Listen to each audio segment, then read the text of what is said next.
નમસ્કાર વિદ્યાર્થી મિત્રો,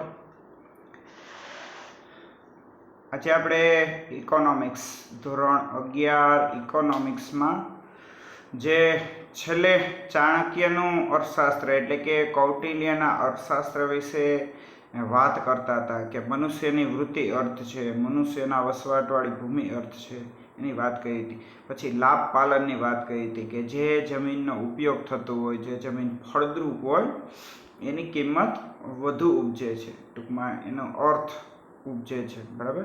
હવે આપણે આગળ એના પછીનો ફકરો એની વાત કરવાની છે. અહીંયા કીધું છે ભારતીય ચિંતનમાં માનવ કલ્યાણનો સમગ્રતયા વિચાર થયો હતો. આર્થિક પ્રવૃત્તિ પણ માત્ર અર્થ કેન્દ્રિત ન રહેતા નૈતિક આધારો સાથે સમગ્ર માનવ કલ્યાણને ધ્યાનમાં રાખીને થાય છે. માટે ચાણક્યના અર્થશાસ્ત્રમાં નીતિશાસ્ત્રની પણ અહીંયા આપણને કીધું છે ચાણક્યના અર્થશાસ્ત્રમાં નીતિશાસ્ત્રની પણ અસર દેખાય છે.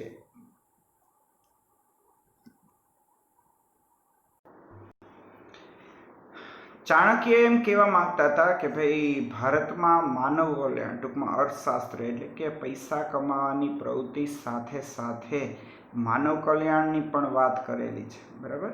માનવ કલ્યાણની વાત એટલે તમે જુઓ જૂના સમયમાં જે વેપારીઓ છે એ દર દિવાળી ઉપર ચોપડા પૂજન કરતા.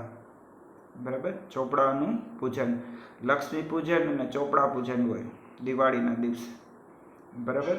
અને દિવાળીના દિવસે જે લાલ કલરના ચોપડા, સફેદ ચોપડા, માથે લાલ પૂઠું ચડાવેલું હોય એમાં જે હિસાબ કિતાબ રાખતા અને એના પેલા પેજ ઉપર એ લોકો લખતા શ્રી ગણેશાય નમઃ. શું લખતા? બરાબર છે. શું લખતા? શ્રી ગણેશાય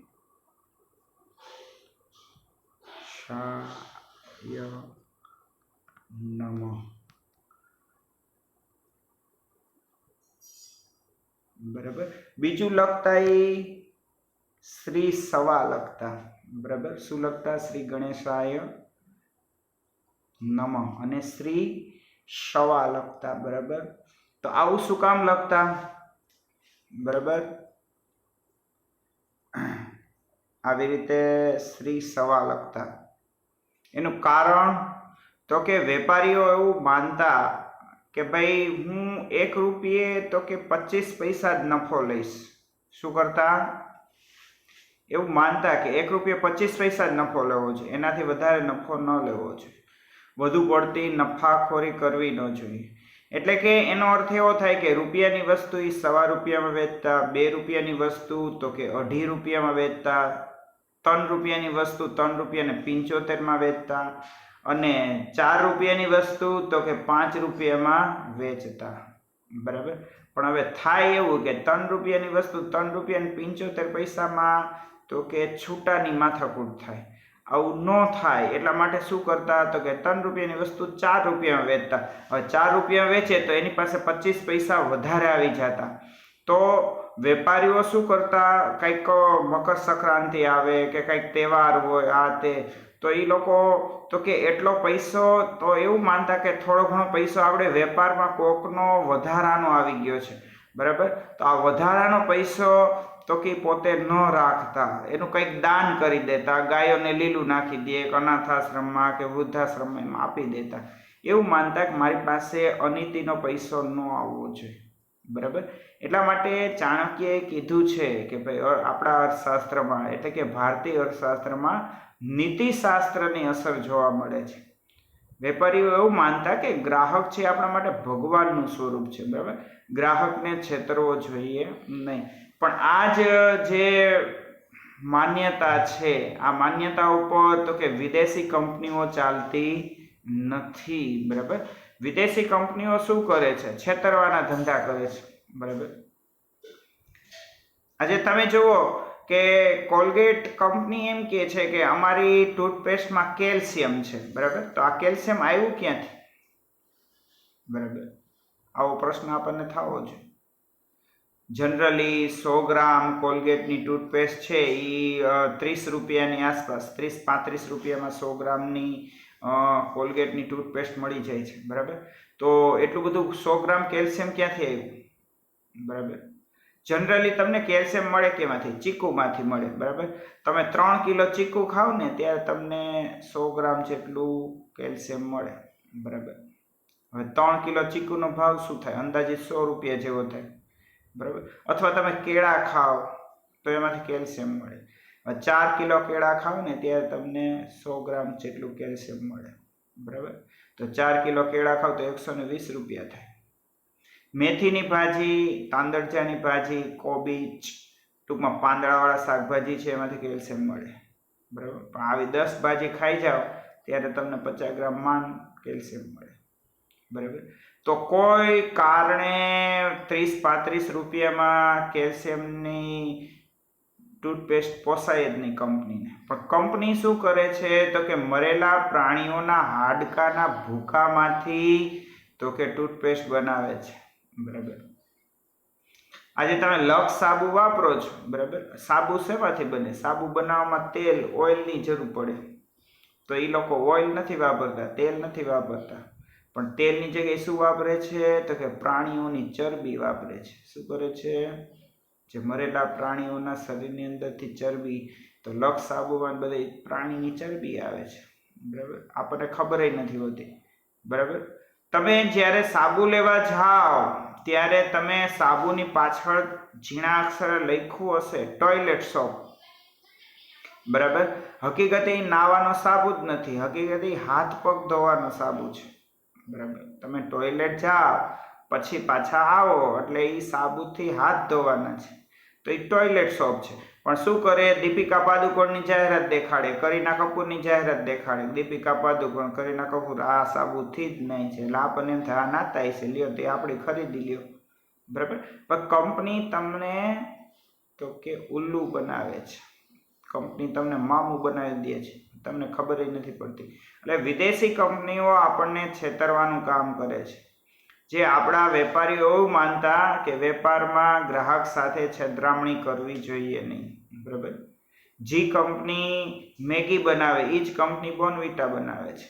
2017માં છાપામાં બધે આવ્યું હતું, દેશની અલગ અલગ 15 લેબોરેટરીમાં સાબિત થઈ ગયું કે મેગીમાં મોનોસોડિયમ નામનું તત્વ છે, જે શું કરે છે તો કે બુદ્ધિ ઘટાડે છે.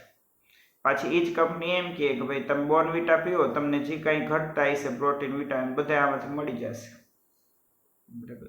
તો વિદેશી કંપનીઓ નફો કમાવા માટે ખોટું કરે છે, ગ્રાહકને છેતરે છે, એ છેતરવું છે. એટલે ચાણક્યએ એ જ કીધું છે કે ભારતનું જે અર્થશાસ્ત્ર છે એમાં નીતિશાસ્ત્ર, નીતિ એટલે પ્રમાણિકતા, પ્રમાણિકતાની પણ વાત કરેલી છે, બરાબર. ચાણક્યના મોટાભાગના આર્થિક વિચારમાં જાહેર અને સામૂહિક વર્તનવાળી આર્થિક પ્રવૃત્તિ જ કેન્દ્ર સ્થાને છે.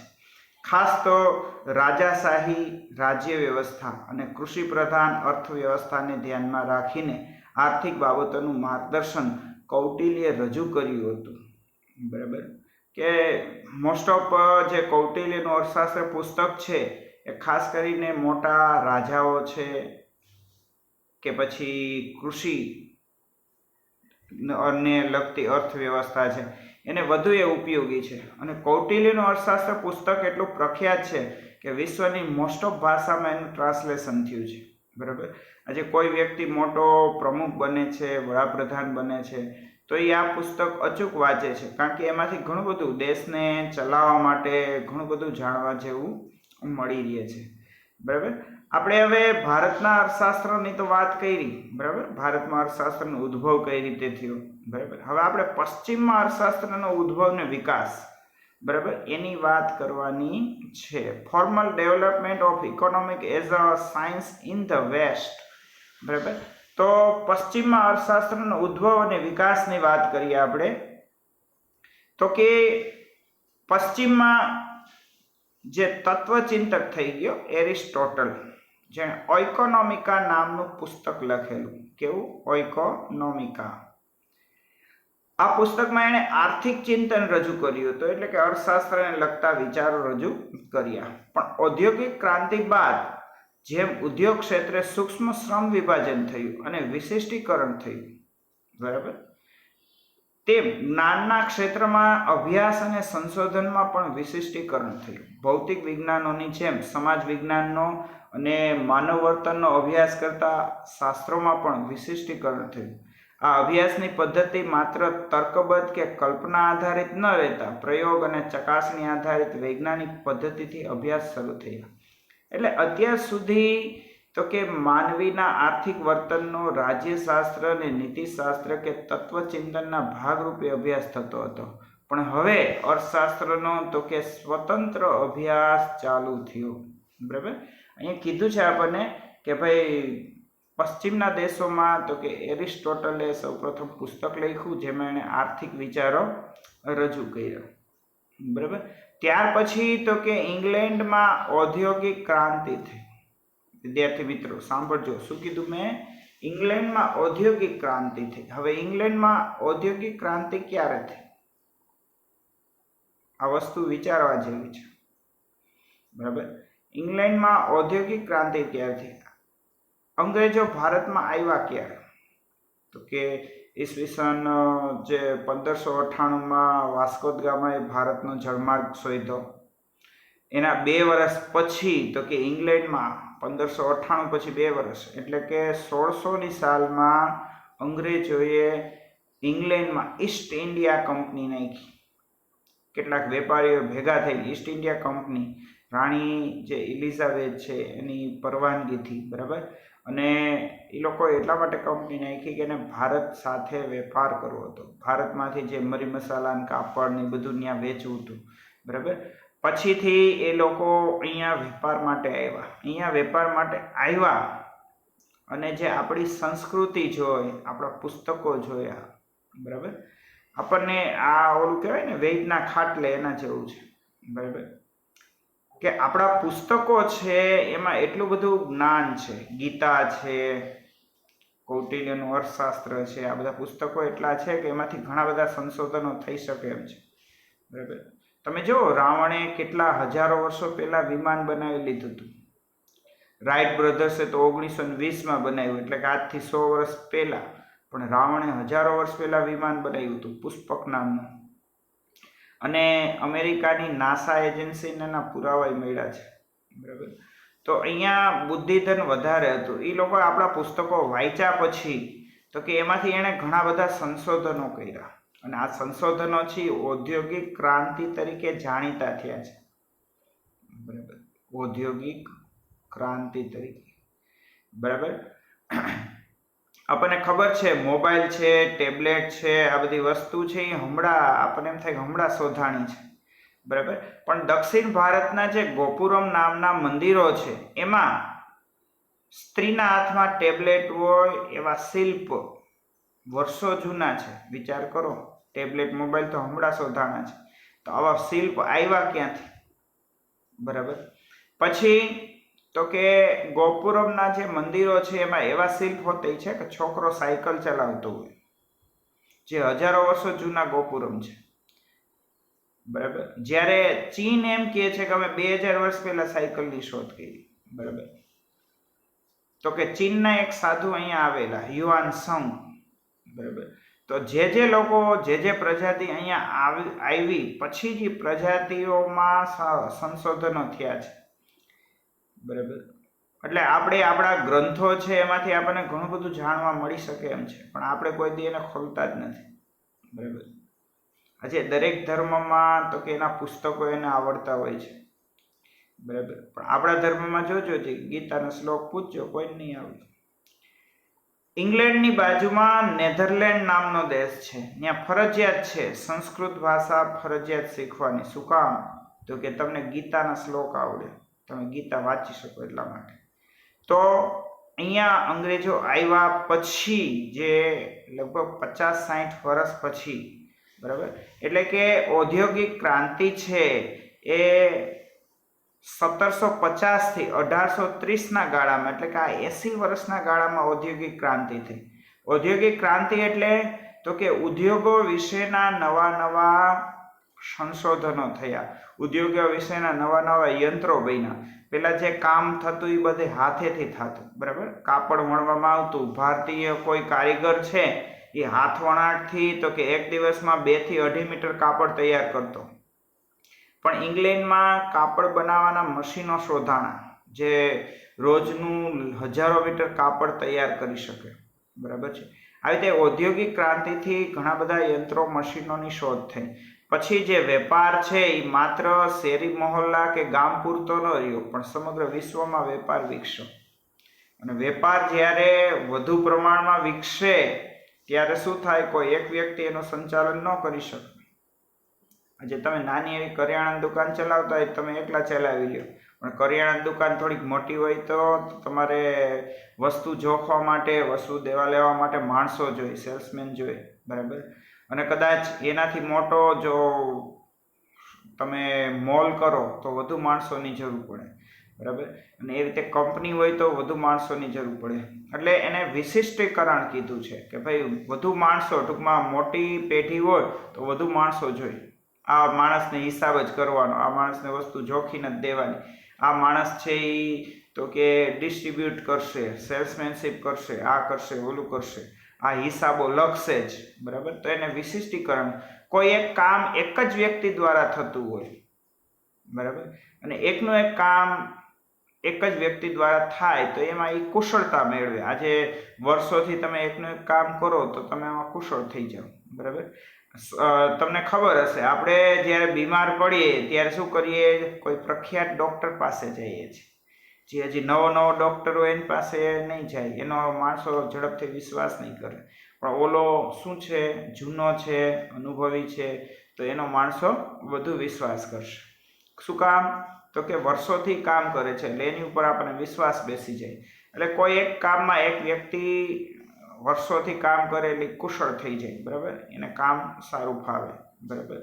તો આમ જ્ઞાનના ક્ષેત્રોમાં, અભ્યાસમાં, સંશોધનમાં વિશિષ્ટીકરણ થયું છે, બરાબર. તમે જુઓ, નાનું ધોરણ હોય તો ટીચર છે એ બધું ભણાવતા હોય, ગણિત ભણાવે, ગુજરાતી ભણાવે. તમે નાના ધોરણમાં જો 4થું ધોરણ હોય તો એક જ ટીચર છે એને ઇંગ્લિશ ભણાવતા હોય, ગણિત ભણાવતા હોય, ગુજરાતી ભણાવતા હોય, પર્યાવરણ ભણાવતા હોય. પણ જ્યારે ધોરણ મોટું થાય, 9મું 10મું હોય તો એક જ ટીચર બધું ભણાવતા નથી. ગણિતના ટીચર અલગ હોય, વિજ્ઞાનના અલગ હોય, ઇંગ્લિશના અલગ હોય, ગુજરાતીના, હિન્દીના બધા અલગ હોય છે, બરાબર. તો એ વિશિષ્ટીકરણ કહેવાય કે ભાઈ એ વર્ષોથી ગણિત જ લે છે એટલે એ એમાં કુશળ બની જાય, એને બધું આવડે, ટૂંકમાં બધું એકદમ ઇઝીલી તમને સમજાવી શકે. કોઈ વ્યક્તિ છે એ વર્ષોથી ઇંગ્લિશ જ લે છે તો એ તમને ઇંગ્લિશ વધારે સારી રીતે સમજાવી શકશે, બરાબર. તો આ રીતે તો કે વિશિષ્ટીકરણ થયું. અને સમાજ વિજ્ઞાન, પેલા અર્થશાસ્ત્ર છે એ સમાજ વિજ્ઞાનનો એક ભાગ હતો. તમે જુઓ 10મા ધોરણમાં તમારે જે 17 થી 21 પાઠ આવતા એ અર્થશાસ્ત્રના જ હતા. 10મા ધોરણમાં તમારે સામાજિક વિજ્ઞાનની અંદર તો કે ઇતિહાસ આવતું, રાજનીતિ શાસ્ત્ર આવતું, ભૂગોળ આવતું અને અર્થશાસ્ત્ર આવતું. આ 4 વસ્તુ આવતી, બરાબર. પણ હવે તો કે હવે બધા વિષય અલગ થઈ ગયા. ભૂગોળ વિષય તમે આજે આર્ટ્સ રાખો તો ભૂગોળ આવે, બરાબર. પછી કોમર્સમાં આપણે ઇકોનોમિક્સ આવે છે, બરાબર. એ રીતે આર્ટ્સમાં ઇતિહાસ શાસ્ત્ર અને રાજનીતિ શાસ્ત્ર નામના વિષય આવે છે, બરાબર. એટલે હવે તો કે અર્થશાસ્ત્રનો એક સ્વતંત્ર રીતે અભ્યાસ શરૂ થયો છે, બરાબર. ઔદ્યોગિક ક્રાંતિને કારણે મોટા યંત્રો, મોટા પાયે ઉત્પાદન, આર્થિક સત્તાનું કેન્દ્રીકરણ અને જંગી મૂડીરોકાણને પરિણામે એક નવી જ આર્થિક સામાજિક વ્યવસ્થા ઊભી થઈ. આ સંદર્ભે કોઈ પણ દેશની આર્થિક સંપત્તિમાં વધારો થવાના કારણો શું હોઈ શકે? આ પ્રશ્ન પર ઊંડા ચિંતન બાદ 1776માં એડમ સ્મિથે અર્થશાસ્ત્રનું સ્વતંત્ર ચિંતન રજૂ કરતું પુસ્તક રજૂ કર્યું. વિદ્યાર્થી મિત્રો, અહીંયા આપણને એક પ્રશ્ન પૂછ્યો છે કે ભાઈ કોઈ પણ દેશ છે, બરાબર, તો એ દેશ છે એ વિકસિત શું કામ છે, બરાબર, પૈસાદાર દેશ શું કામ છે, કોઈ દેશ છે ગરીબ છે તો ગરીબ શું કામ છે, બરાબર. અહીં કીધું છે કોઈ પણ દેશની આર્થિક સંપત્તિમાં વધારો થવાનું કારણ શું. આપણે એમ કહીએ કે અમેરિકા છે એ ભારત કરતાં વધુ પૈસાદાર છે. તો એનું કારણ શું? ઘણા બધા કારણો હોય, પણ વિદ્યાર્થી મિત્રો એક સામાન્ય કારણ હું તમને આપીશ. બરાબર, અમેરિકામાં એવું છે કે ઘરમાં 5 વ્યક્તિ હોય તો 5 વ્યક્તિ કામે જતી હોય, 5 વ્યક્તિ કામ કરતી હોય. ત્યાં કામમાં કોઈને શરમ નથી. બરાબર, ત્યાં ઘરે બેસી રહેવું નહીં એને શરમ થાય છે, પણ કામમાં કોઈ જાતની શરમ નથી. બરાબર, ડોનાલ્ડ ટ્રમ્પ પહેલા જે અમેરિકાનો પ્રમુખ હતો બરાક ઓબામા, બરાબર, તો બરાક ઓબામાની છોકરી આજની તારીખે પણ સવારમાં છાપા વેચવા જાય. બરાબર, પણ એને શરમ ન થાય કે ઓહો હું અમેરિકાના પ્રમુખની દીકરીને હું છાપા વેચવા જાઉં તો ખરાબ લાગું, ભૂંડી લાગું, આમ થાય તેમ થાય, મને શરમ આવે, હું આવું કામ ન કરું, એવી જરાય એનામાં વૃત્તિ નથી. બરાબર, આપણને નાનું એવું કામ ચિંતા હોય તો આપણને શરમ આવે ને આપણને આમ થાય છે ને તેમ થાય છે. તો વિચાર કરો કે ઘરમાં 5 વ્યક્તિ હોય, 5 કામતી હોય, તો ફાયદો શું થાય કે 5માંથી એક વ્યક્તિનો પગાર છે એમાંથી ઘર હાલે, ઘરના ખર્ચા નીકળે. બરાબર, કદાચ 2 વ્યક્તિના પગારમાંથી ઘરના ખર્ચા નીકળે, પણ બાકીના પૈસા તો કે બચત થાય ને. બરાબર, બાકીના પૈસા બચત થાય. પણ અહીંયા ભારતમાં આપણે શું થાય છે તો કે 5 માણસનું કુટુંબ હોય, ફાધર એક કમાતા હોય અને આખું ઘર ખાવાવાળું હોય. બરાબર, પગાર આવે મહિને તો પગાર આખો બટાઈ જાય, દૂધવાળાને ને શાકભાજીવાળાને કરિયાણાવાળાને. વળી મહિનામાં એકાદું વ્યક્તિ બીમાર પડ્યું હોય તો એ ડૉક્ટરને, ક્યારેક તો ઉછીના પૈસા લઈને દવા કરાવવી પડે. બરાબર, શું થાય તો એક જ વ્યક્તિ કમાવાવાળો. બરાબર, તો શું થાય? બચત થાય જ નહીં, પૈસા બધા વપરાય છે. ત્યાં શું થાય છે? 5 જણા હોય, કદાચ 5 જણામાં એક વ્યક્તિ હાવ જે 10-11 વર્ષની નાની ઉંમર હોય ને તો જ એ નથી કમાતો, બાકી મોસ્ટ ઓફ બધા કમાય છે. બરાબર, તો શું થાય? પૈસાની બચત વધુ થાય. એટલા માટે અમેરિકા આપણા કરતાં વધુ સંપત્તિવાળો દેશ છે, વધુ પૈસાદાર છે. આપણા દેશમાં જો આ નીતિ આવે, આ પ્રવૃત્તિ આવે, માણસો શરમ છોડીને કામકાજ બાજુ લાગે. અહીંયા તો શું થાય? મોટા ઉંમરલાયક થાય તો ક્યારેક તો કહેવું પડે બેટા હવે તું ઉંમરલાયક થઈ ગયો, હવે તું કમા. બરાબર, ત્યાં સુધી હજી ખબર પડતી નથી. એટલે આપણને આપણી જવાબદારીનું ભાન થવું જોઈએ. બરાબર, તો ટૂંકમાં આ કારણ છે. અહીંયા આપણને કીધું ને કે ભાઈ એ દેશની આર્થિક સંપત્તિમાં વધારો થવાનું કારણ શું? હવે વધુ લોકો પૈસા બચાવે તો એ પૈસા બેંકોમાં જશે, બેંકો પાસેથી પૈસો તો કે ઉદ્યોગપતિને લોન સ્વરૂપે મળે કે ખેડૂતોને પછી લોન સ્વરૂપે મળે. ખેડૂતોને ઉદ્યોગપતિઓ છે એમાંથી ઉત્પાદન કરે. ટૂંકમાં દેશમાં સંપત્તિ વધે. બરાબર, વિદ્યાર્થી મિત્રો અહીંયા આપણે આપણો વિડીયો પૂરો કરીશું. નમસ્કાર.